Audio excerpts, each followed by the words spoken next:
Ukrainian President Volodymyr Zelenskyy planning to visit the White House today. It's believed to be his first trip outside of Ukraine since the war there began more than 300 days ago. Kayla Tausche joins us with more on this. And Kayla, there's a reason he's picking the United States, right? Becky, the surprise visit by Ukraine's president confirmed just days ago and kept under wraps for security reasons. He'll arrive on the White House South Lawn this afternoon, visit with the president in person for the first time since 2021. He'll meet with the national security team and cabinet, hold a press conference, and then deliver a speech to a joint session of Congress this evening. House Speaker Nancy Pelosi officially inviting President Zelenskyy in a letter overnight, praising his leadership that's rallied the world and writing, quote, "America and our allies have proudly answered your call, imposing devastating sanctions on Putin and ensuring Ukraine has the resources it needs to win this war."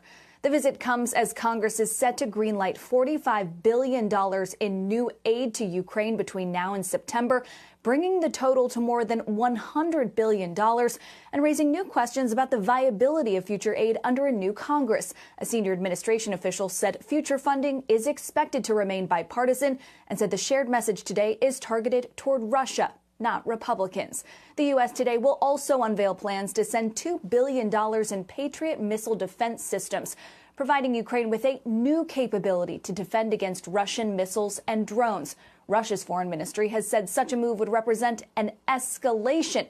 The Kremlin has described the next phase of the war as complicated, and the U.S. official suggested that President Zelensky's travel outside his home country should not be seen as a sign the end of war is near. Becky?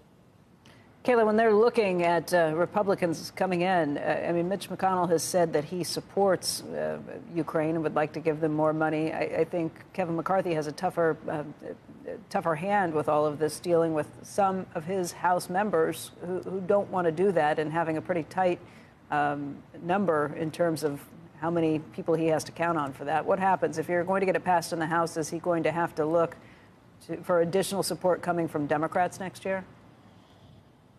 Well, I think, Becky, it's important to note that actions speak louder than words. And even though Kevin McCarthy, the top Republican in the House, has said that Congress won't be giving the administration a blank check when it comes to Ukraine, he then also followed that up by moving behind the scenes to try to assuage his colleagues that he would not be an obstacle to such aid.